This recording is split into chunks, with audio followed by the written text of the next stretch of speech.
보겠습니다. 요한복음 13장, 요한복음 13장 31절부터 38절 말씀 함께 읽습니다. 요한복음 13장 31절부터 38절 함께 읽습니다. 저가 나간 후에 예수께서 가라사대 지금 인자가 영광을 얻었고 하나님도 인자를 인하여 영광을 얻으셨도다. 만일 하나님이 저로 인하여 영광을 얻으셨으면 하나님도 자기로 인하여 저에게 영광을 주시리니 곧 주시리라. 소자들아, 내가 아직 잠시 너희와 함께 있겠노라. 너희가 나를 찾을 터이나 그러나 일찍 내가 유대인들에게 너희는 나의 가는 곳에 올 수 없다고 말한 것과 같이 지금 너희에게도 이르노라. 새 계명을 너희에게 주노니 서로 사랑하라. 내가 너희를 사랑한 것 같이 너희도 서로 사랑하라. 너희가 서로 사랑하면 이로써 모든 사람이 너희가 내 제자인 줄 알리라. 시몬 베드로가 가로되 주여 어디로 가시나이까? 예수께서 대답하시되 나의 가는 곳에 네가 지금은 따라올 수 없으나 후에는 따라오리라. 베드로가 가로되 주여 내가 지금은 어찌하여 따를 수 없나이까? 주를 위하여 내 목숨을 버리겠나이다. 예수께서 대답하시되 네가 나를 위하여 네 목숨을 버리겠느냐? 내가 진실로 진실로 내게 이르노니 닭울기 전에 네가 3번 나를 부인하리라. 아멘. 할렐루야. 오직 예수 마라나타. 오늘도 하나님의 집에 나와 예배하는 여러분들 마음속에 우리 아버지 하나님의 은혜와 평강이 넘치시길 주 예수 그리스도 이름으로 축원합니다. 예수님께서 3년 동안의 사역을 다 마무리 지으시고 마지막 예루살렘에 올라오셔서 닷새 동안 계시다가 마지막 날 저녁에 마가의 다락방에서 제자들을 모아놓고 이제 발을 씻어주시면서 주의 만찬을 하시면서 제자들에게 겸손과 섬김과 사랑의 본을 보여주셨습니다. 그러면서 마지막까지 배신자 유다에게 사랑의 호소를 했건만 가룟 유다는 예수님을 배신하고 떠나갔습니다.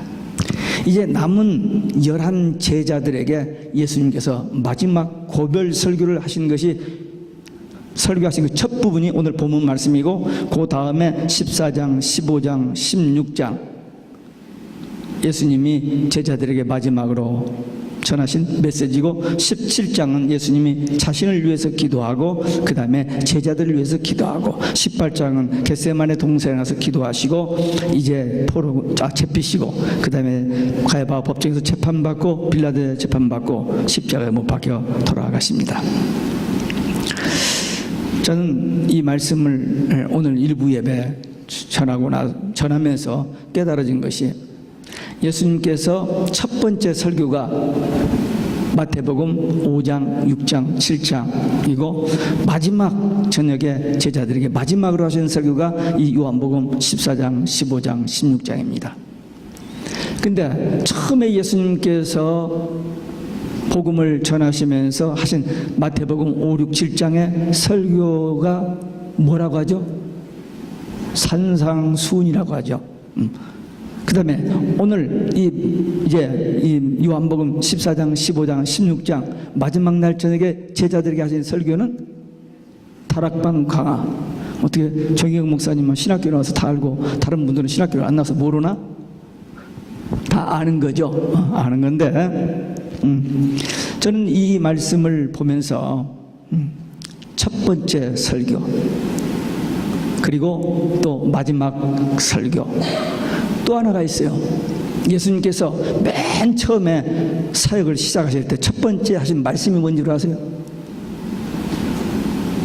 예, 그건 몰라요?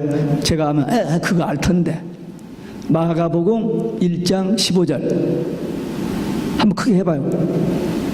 안 나와요? 네. 때가 찼고 하나님의 나라가 가까웠으니 회개하고 복음을 믿어라.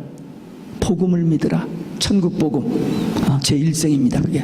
그 다음에 맨 마지막에 마가복음 16장 15절에 너희는 온 천하에 다니며 만민에게 복음을 전파하라.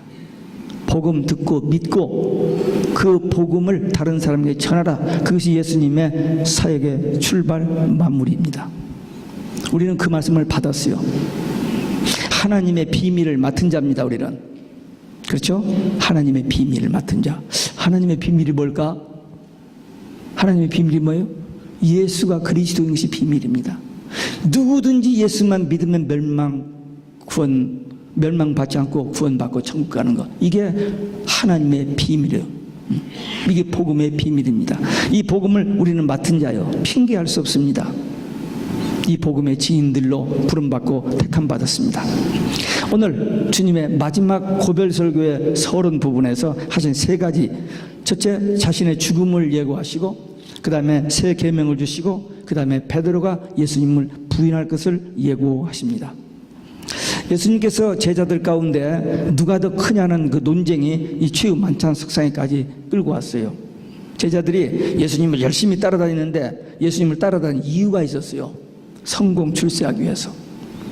예수님이 등극하시면은 자기들이 높은 자리에 앉아서 예수님과 함께 다스릴 것을 꿈꾸고 따라와서 다녔어요. 마지막 지금 몇 시간 후면은 잡히시고 이제 재판받으시고 십자가에 죽으시는데 그걸 모르고, 그래서 만찬 석상에서 눈짓을 해가면서 누가 더 크냐 그랬어요. 근데 예수님께서 수건을 두르시고 발을 씻어주면서 겸손과 섬김, 사랑의 본을 보여주심으로 제자들이 그게 시정됐죠. 네. 안 될 수가 있어요. 그 지적해 주셔서 시정됐겠습니다. 그리고 나서 반역자, 그 12 중에 하나, 그 반역, 그 전체 제자가 깨끗해질 수 없지 않으니까 한 반역자 떠나갔습니다. 이제 남은 11 제자에게 예수님께서 정말 알아들을 수 있는 정말 꼭 필요한 메시지를 이제 14장, 15장, 16장 말씀하시는데, 유다가 떠나간 것이 떠나간 뒤에 두 가지 사실이 의미가 있는데, 첫째는 내적인 정결입니다. 배신자 하나가 거기 끼어 있었는데 떠나갔어요. 이제 그 남은 11 제자는 마음을 같이하여 기도할 수 있고, 서로 사랑할 수 있고, 서로 기도하면서 성령 받아서 초대교회 복음 전파의 사역을 감당할 수 있는 정화된 그런 모습입니다. 둘째는 외적인 위기입니다. 이제 유다가 나가서 제사장들을 만나고 군주를 끌고 오므로 예수님의 죽음이 임박했습니다.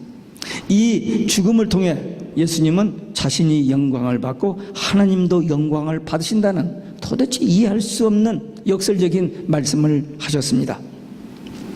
성부는 성자를 통하여, 성자는 성부를 통하여 영광을 받으시는 성부와 성자의 상호 관계를 여기서 말씀하셨습니다. 다시 말하면 성자 예수님이 십자가에 죽으심은 성부 하나님께 영광을 나타내는 것이고, 또 성부 하나님은 예수님이 십자가에 죽으심 가운데서 부활하여 모든 그 위에 뛰어나는 영광을 받으시게 하심으로 영광스럽게 해 주셨습니다. 유다가 밖으로 나감으로 말미암아 십자가가 성큼 다가왔습니다. 근데 이 십자가 생각하면 끔찍하고 무서운 겁니다.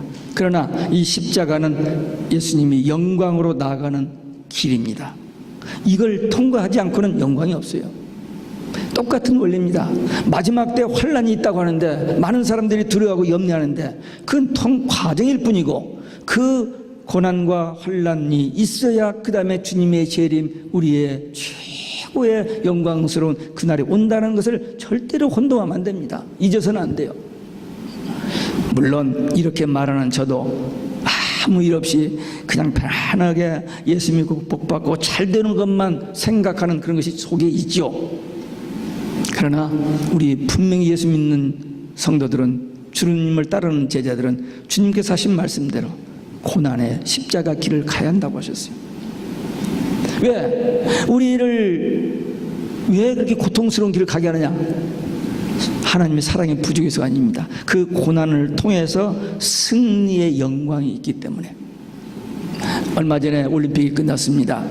동네에서 하는 축구는 유리창이나 깨고 어른들한테 꾸중이나 듣고 하는 축구지만, 그 많은 훈련을 통해서 뽑혀서 올림픽에 가서 축구를 이기면 얼마나 영광이 옵니까? 그 과정 없이는 그게 안 와요.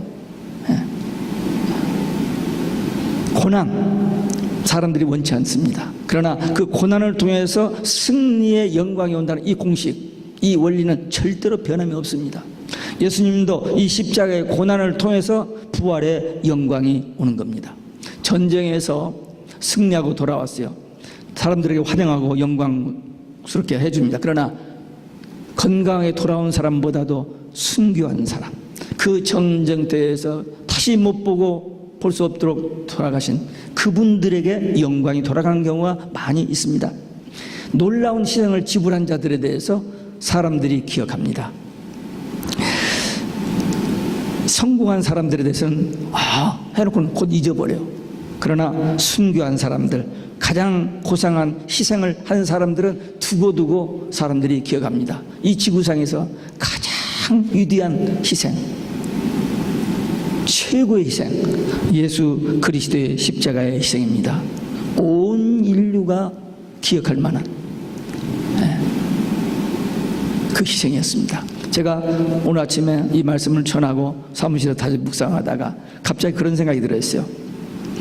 이 지구상에 태어난 사람이 몇 명이나 될까? 계산할 수 있어요? 없죠? 혹시 여기 머리 좋으신 분, 산수가 잘 돌아가시면 젊은 분들은 이번에 오늘 집에 돌아가서 한번 계산하면 너무 길게 하지 말고 100년 것만 1901년 1월 1일부터 2000년도 12월 30일까지 이 지구상에 몇 명의 사람이 왔다 갔는가 한번 계산해봐요. 지금 70몇 억이라고 하는데 70몇 억 중에서 몇 사람은 하루에 죽고 몇 사람이 태어나거든요. 그러니까 한번 계산해봐요. 얼마나. 그 모든 인류를 위한 예수님의 십자가의 희생입니다. 이건 계산할 수가 없는 엄청난 희생의 대가, 고귀한 희생의 대가로 그 수많은 사람들이, 지옥 갈 사람들이 구원받고 천국 가게 된 겁니다. 몇 사람이 천국 갈지 몰라요. 그러나 많은 사람들이 이 예수님의 십자가의 고난을 통해서 우리가 죄 사함 받고 구원 얻어 천국 가게 된 겁니다. 그런데 예수님의 이 십자가를 통해서 하나님이 영광을 받으셨다. 왜? 예수님의 복종입니다. 하나님이 인간을 구원하신 다른 길이 없잖아요. 그래서 예수님을 이 땅에 보내셔서 대신 우리 죄값을 지불하시기 위해서 예수님을 보내셨는데, 예수님도 인간의 육을 입고 오신 분으로서 그 십자가를 진다는 게 간단한 일이 아니죠. 그래서 얼마나 고민하는지 모릅니다. 심지어는 세 제자를 데리고 가면서 내가 고민하여 죽겠으니 나를 위해서 좀 기도해달라고 부탁을 합니다. 겟세마네 동산에서 기도를 하는데 땀방울이 핏방울로 바뀌어졌다고 그랬어요. 히브리서 말씀에 보면 예수님이 심히 통곡했다고 했습니다. 엘리 엘리 라마 사박다니, 왜 나를 버리시나이까. 예수님이 한 번도 다른 데서는 아버지라고 했죠, 하나님이라고 했는데 그 자리에서만 하나님을 부릅니다. 왜? 죄인들을 대신해서 죽으시는 그 상황에서 예수님이 절규하셨어요. 그 어려운 고통을 당하셨습니다. 그런데 예수님께서 왜? 순종하셨잖아요. 그 어려운 십자가의 고난을. 그러니까 하나님께 영광을 돌린 것이고, 하나님도 그 예수님을 영광스럽게 해 주신 것입니다. 부하가 지휘관에게 공격하는 방법은 절대 복종입니다. 자식이 부모에게 공격하는 것은 뭐 사주고 뭐 해줘, 그것도 바로. 그러나 진짜 자녀가 부모를 공경하는 것은 순종입니다. 순종. 아무리 별걸 해줘도 턱턱거리 쌓고 그러면 안 돼요. 부모에게 순종하는 것이 참된 바른 자식의 도리입니다. 예수님이 더할 수 없는 이 순종, 이 복종, 그것이 하나님께 영광을 드리게 된 겁니다. 예수님 많은 일을 하지 않았어요. TV도 못 봤고요, 셀폰 하나도 없었고. 그런데 예수님께서 십자가에 죽으시면서 다 이루었다고 그랬어요. 딱 한 가지 했는데, 십자가에 죽으시는 거 그거 한 가지 했는데 다 이루었다는 거예요. 뭘 다 이뤘습니까? 아무도 할 수 없는 모든 오고 오는 세대 모든 인류를 죄에서 구원하여 천국 가게 하시는 그 일을 예수님의 십자가를 통해서 이루셨다는 겁니다. 얼마나 위대한 일인지 모릅니다. 그래서 떳떳하게 사람들이 보기는 비참하게 못 박혀서 땀 흘리면서 죽어가는데 다 이루었다 라고 외치신 겁니다. 저는 이 말씀을 2012년 10월 17일 10월 1일부터 엿새 동안 6일 동안 새벽 기도에서 창세기 1장을 6번 강의를 하고 우크라이나 선교 갔다가 돌아와서 2장 1절부터 4절을 읽는데 딱 생각이 나는 거예요. 천지와 만물이 다 이루니라. 그 말을 듣는 순간, 천지 창조 완성했단 말이잖아요. 그 말을 듣는 순간 이 말씀이 생각난 거예요. 십자가에서 다 이루었다. 구원을 이루셨다. 그러면서 계시록으로 넘어갔습니다. 계시록 16장 17절에 보면 세 가지 대접, 세 가지 재앙, 인재앙, 나팔재앙, 대집장이 있는데 7번째 나팔에 불 때에 땅이 갈라지고 모든 것이 땅속으로 들어가 버립니다. 그 천지가 개벽돼요. 그래서 천지가 개벽됩니다. 갱신됩니다. 하나님께서 범죄한 인간들을 다 쓰레기통에다 버려버리고 다시 창조하시지 않았고, 범죄한 이 지구에 오염되고 범죄한 이 지구 정말 더러워서 살 수 없는 지구가 되어가잖아요. 근데 이것도 다 버리고 우주 공간에 다른 땅을 만든 게 아니고 이걸 집어넣고 갱신합니다. 전능하신 하나님이시니까, 말씀 한마디로 창조하시는 분이시니까 갱신되집니다. 그래서 새 하늘과 새 땅이 되는 거예요. 예. 뭐 이거 가지고 또 신학자들이 논쟁 많이 합니다만 저는 그렇게 믿어요. 그때 그 계시록 16장 17절에서 천지가 개벽되는 그 상황을 다 이루었다 그랬어요. 컴플리트. 그 다음에 조금 건너가서 계시록 21장에 보면 새하늘과 새 땅, 에덴 동산이 회복됩니다. 낙원이 회복돼요. 근데 그 회복, 창세기 3장에서 쫓겨났던 우리 인류 다시 회복되어진 그 낙원, 그것도 다 이론이란 말이 나옵니다. 하나님께서 성취하신 것, 언약하시고 그 언약을 성취하신 것입니다. 예수님 오셔서, 메시아로 오셔서 인류의 주를 대속해서 죽으실 것이라고 창세기 3장 15절에 최초의 구원 언약을 하셨는데 그 언약이 성취되어진 겁니다. 뭘로? 십자가의 죽음으로. 많은 일 하지 않았어요. 그러나 온 인류가 구원받고 영생할 수 있는 그 위대한 일을 예수님께서 하셨습니다. 그러니까 다 이루신 거죠. 뭘로? 순종으로. 우리도 큰 일, 많은 일을 하려고 하면 안 됩니다. 그냥 우리에게 주신 지극히 작은 거, 어떻게 하면 하나님께 영광 돌릴까? 왜? 우리를 창조하신 목적이 뭐예요? 영광입니다. 찬양과 경배 드리는 영광을 위해서 창조하셨고, 우리를 구원하시는 이유가 뭐예요? 우리를 천국 데려가시는 이유가 뭐예요? 하나님께 찬양, 영광, 그거예요. 그러니까 뭐 대단한 일을 해가지고 내가 하나님 앞에서 내가 이렇게 있다고 폼 잡으려고 하면 그건 벌써 다 틀려요.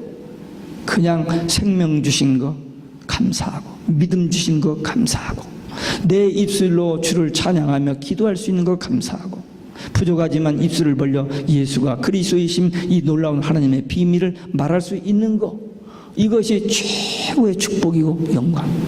왜? 하나님의 영광을 받으시기 때문에. 그게 하나님의 소원이요, 주님의 지상명령이요, 우리가 이 땅에 살 수 있는 가장 위대한 삶, 사역이기 때문입니다. 오늘 이 말씀 다시 받았습니다. 예수님처럼 절대 순종, 오직 예수 신앙 가지고 말씀 순종하여 하나님께 영광 돌리는 승리의 삶이 되시길 주 예수 그리스도의 이름으로 축원합니다. 두 번째, 사랑의 세 계명을 주셨어요. 누구도 쫓아갈 수 없는 길을 떠나시면서 제자들에게 마지막 계명을 하나 주셨는데, 서로 사랑하라. 내가 너희를 사랑한 것 같이 서로 사랑하는 계명을 주셨습니다. 이 계명은 오늘 저와 여러분들에게 주신 계명입니다. 교회 안에서 서로 사랑해야 돼요. 근데 요즘 사랑이 됩니까? 어떻게 하면 그렇게 그냥 싸우고 하는지 세상이 그냥 먼 판으로 돌아가고 있습니다 지금. 근데 분명히 예수님은 마지막 날 저녁에 제자들이 서로 다투고 서로 큰다고 되는 거, 그걸 다 잔잔하게 시키시고 배역자 하나 나간 뒤에 이 11 제자에게 너희들만이라도 서로 사랑하라고 이 계명을 주셨습니다. 우리도 이 계명 따라서 서로 사랑해야 됩니다. 왜? 예수님 때문에 우리 형제 자매 됐습니다. 맞습니까? 지방 출신이 다르고 성이 다르고 다 자라온 환경이 다 달라요. 근데 예수 안에서 예수님의 이름으로 예수의 피로 거듭난 하나님의 몸된 교회에 지체된 우리는 가장 가까운 사이입니다. 혈연보다 더 가깝습니다. 혈연, 엄마 뱃속에서 나온 거, 그리고 한 집에서 자란 거 참 중요해요. 그러나 이 주연, 예수 안에서 맺은 우리 형제 자매, 주의 몸도 교회 지체, 이건 뗄 수 없을 뿐만 아니라 이거 영원한 겁니다. 천국 가서. 제가 이 환상을 계속 제가 머릿속에 영상을 품습니다. 우리는 천국 가서 지금 여기서 보고 주일날 오직 예수 그걸로 끝나는 게 아니고 천국까지 가서 영원히 하나님과 함께 살면서 하나님께 찬양 영광 돌리를 그런 우리들입니다. 그런 일로 우리를 부르시고 택하셨고 세워주셨고 뽑히셨고 지금까지 우리를 여기까지 인도해 주셨습니다. 예수님께서 제자들에게 서로 사랑했는데 어떻게 사랑했냐면 예수님이 제자들을 사랑한 것처럼 사랑하라 했어요. 자기 마음대로 자기 생각대로 자기 주관대로 하는 게 아니라 성경적으로. 근데 예수님이 제자들을 어떻게 사랑했느냐? 무조건적 희생적인 사랑했습니다. 자기 몸을, 아니 돈 100불 돈 10,000불 준 게 아니고 자기 생명을 주어서 사랑했어요. 그들이 사랑받을 만해서? 아니에요. 무조건적으로 철저한 전적인 헌신을 통해서 사랑하셨습니다. 우리도 그렇게 사랑해요. 자신을 돌아보는, 사람들은 계산적인 사랑을 합니다. 내가 저 사람을 사랑하면 저 사람이 날 사랑할 것이고, 내가 저 사람을 사랑하면 저 돈이 다 내 돈이 될 것이고, 저 사람을 사랑하면 내가 성공 출세할 것이고, 다 그렇게 계산해서, 여기 있는 분들 말고 저쪽에 있는 사람들. 근데 예수님은 그렇게 사랑하지 않았어요. No matter what. 세상이 뭐 착하고 정직하고 doesn't matter. 온 일을 위해서 자기 생명을 주시는 그런 희생적인 사랑이었습니다. 또 예수님은 제자들의 약점, 결점, 부족한 점 다 아셨어요. 알면서도 부족한 있는 모습 그대로 사랑하셨습니다. 네. 그리고 예수님은 용서함으로 배신하고 도망가고 할 거 다 하셨어요. 그런데도 용서함으로 사랑하셨습니다. 저 사람이 나에게 잘할 것인가 못할 것인가, 저것이 내 뒤에서 이런 거 생각하면 사랑이 안 됩니다. 할 수가 있어요? 안 되지. 그 주님이 하신 이 모습을 보고 우리도 사랑을 해야 된다. 그래야 하나님이 기뻐하시는 사랑이요, 그게 진짜 사랑이 됩니다. 그래서 제자들에게 내가 너희를 사랑한 것 같이 사랑하라. 너희들이 동네 출신이 같아서 서로 끼리끼리 그것 말고 주님이 사랑하신 것처럼 그렇게 사랑하라. 하나님께서 우리 변덕스러운 모습, 우리 변질되기 쉽고 무너지기 쉽고 깨어지기 쉬운 그걸 다 알면서도 우리를 사랑하셔서 오늘 여기까지 만들어 주셨어요. 우리도 조금 부족하지만 이제부터라도 주님께서 제자들을 사랑하신 것처럼 우리도 형제를 서로 사랑. 왜 그렇게 하라고 하셨느냐? 그렇게 하시라고 하신 이유가 있어요. 주님을 본받아서 이렇게 사랑하면 하나님이 영광 받으시고, 다른 사람들이 보고 우리도 어떻게 하면 저렇게 한번 살아볼까, 빛이 드는 삶이 되기 때문에 열매가, 전도의 열매가 맺어질 것을 아시고 구체적으로 이렇게 사랑하라고 가르쳐 주셨던 것입니다. 그러니까 우리 보고 막연하게 서로 사랑하라 했으면 이렇게도 하고 저렇게 하고 실패하고 막 넘어졌을 텐데, 구체적으로 딱 세 가지로 요약해 주셨으니까 주님 말씀대로만 하면 돼요. 과연 제자들이 그렇게 뺀질뺀질하고 말도 안 듣고 못 알아듣는 그 제자들이 이 마지막 저녁에 하신 이 말씀을 알아듣고 말씀에 순종했습니다.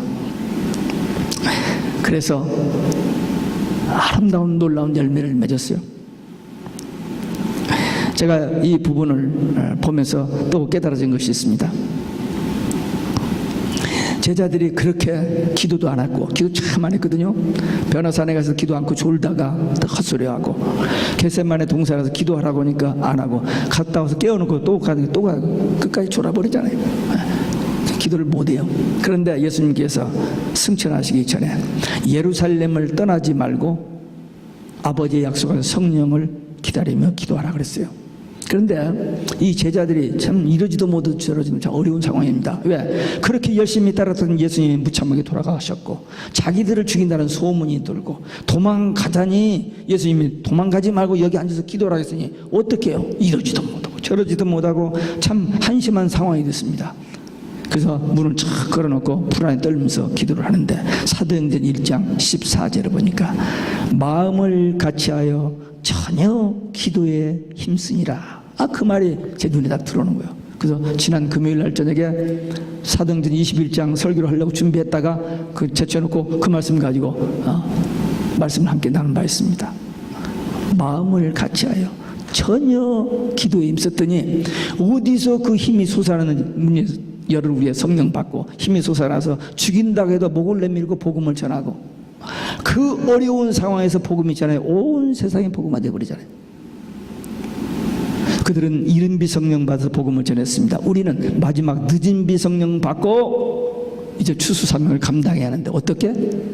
마음을 같이하여 전혀 기도에 힘쓰니라. 이 말씀이 그렇게 마음에 와서 부딪혔어요. 비록 대여섯 명 모이는 금요 예배지만 우리라도 마음을 같이하여 저저 기도에 힘쓰면 하나님께서 늦은 비 성령 주시면 마지막 추수 산명하는 일꾼 사업력자가 될 것이고 이 교회가 승리하는 교회가 될 것이 아닌가라는 그런 비전을 가지고 기도하자 외쳤습니다. 그렇게 하면은 열매도 맺어집니다. 하여튼 싸우지 않아야 돼요. 근데 지금은 너무 많이 싸워요. 마귀가 그렇게 합니다. 수많은 성도들의 심령과 가정과 교회를 이간질해 가지고 싸우게 만들고 있는데 우리가 쳐서는 안 돼요. 그 싸움에서 이겨야 돼요. 누가 아무리 미운 짓을 해도 예수님이 제자들이 한 것처럼 이해하고 용서하고 사랑하고 무조건적으로 그냥 사랑해야 돼요.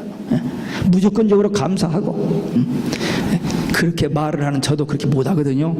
근데 예수님께서 그렇게 하라고 하셨으니까 오늘 이 말씀을 아멘으로 받는 사람은 그렇게 하게 될 줄로 믿습니다. 크게 아멘 해야 돼요. 이럴 때 자기 힘으로 안 되니까 아멘 하니까 하나님께서 그냥 그래 내가 해주지 해서 되는 거니까. 끝으로 베드로가 예수님을 부인할 것을 예언하셨습니다. 지금 예수님께서 제자들과 잠시 함께 있겠으나 이제 곧 떠나실 것을 아시고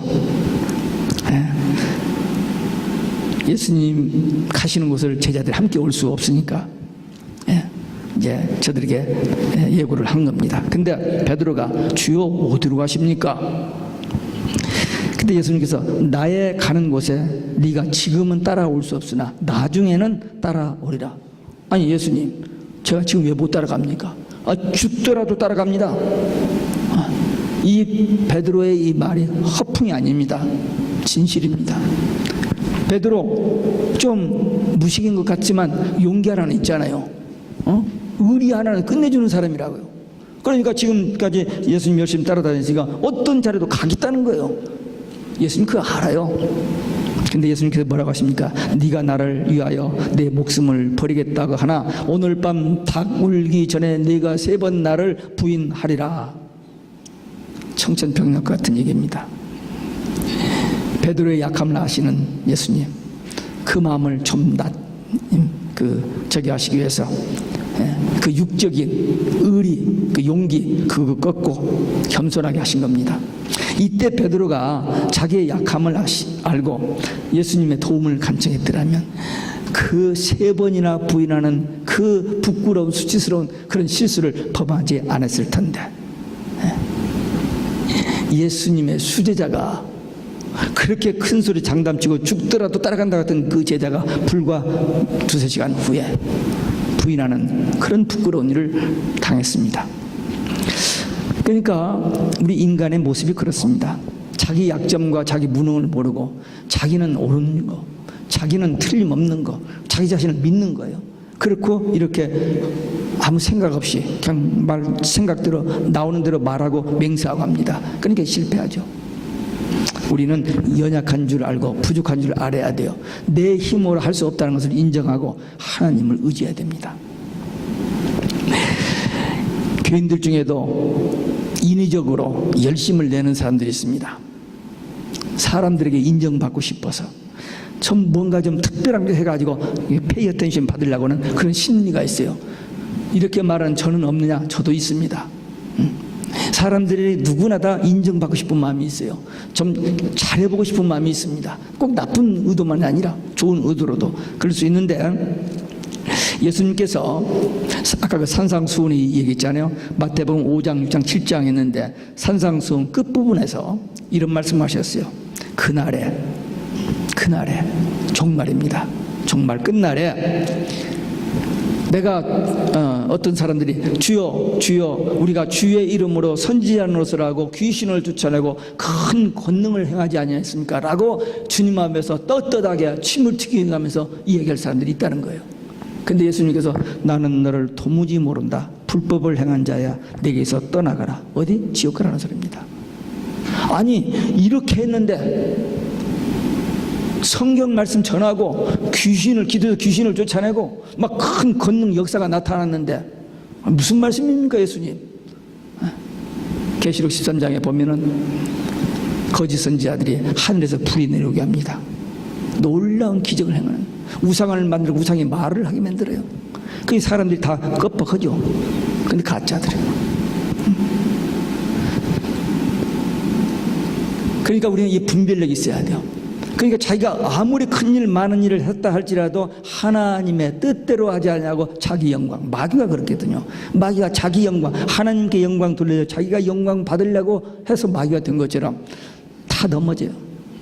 최초의 마귀가 에덴 동산에서 아담과 하와를 넘어뜨려 어떻게 넘어뜨린 줄 아세요? 선악과 먹지 말라고? 아니야, 먹어봐. 먹으면 너희가 하나님처럼 돼. 그 거짓말에 속은 겁니다.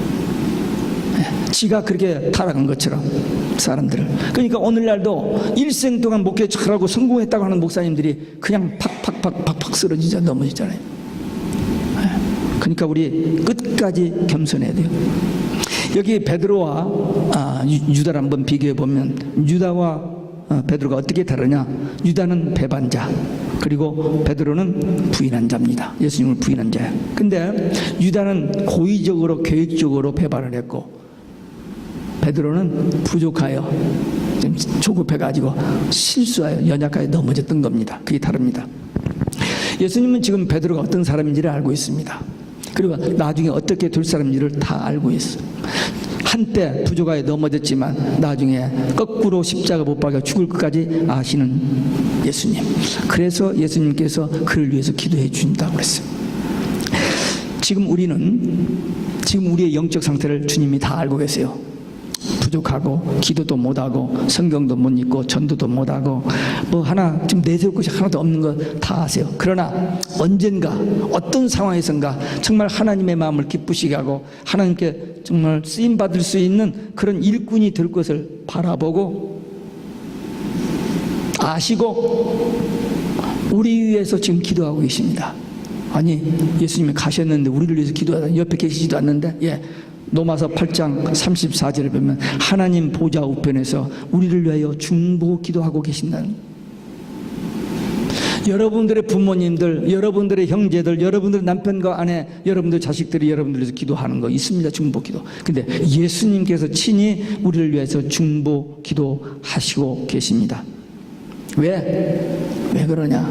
우리를 지금은 알고 계시고 나중에 우리가 어떻게 될 것을 아시고 기도해 주시고 우리를 기다려 주시고 기대해 주신다는 겁니다. 믿습니까? 한번 따라서 하시기 바랍니다. 기도해 주시고 기대하시고 기다려 주신다. 그 말씀 아까 생각이 나더라고요. 쓰리 기자 기도, 기대, 기다려 주신다. 우리가 그런 존재들입니다. 좀 부족하고 뭐 내놓을 것 없지만 적어도 오직 예수 신앙 하나 때문에 하나님께서 우리를 주님 우리를 위해서 기도해 주시고 우리에게 이런 기대와 기다리심이 있습니다. 그러니까 우리는 어떻게 해야 돼요?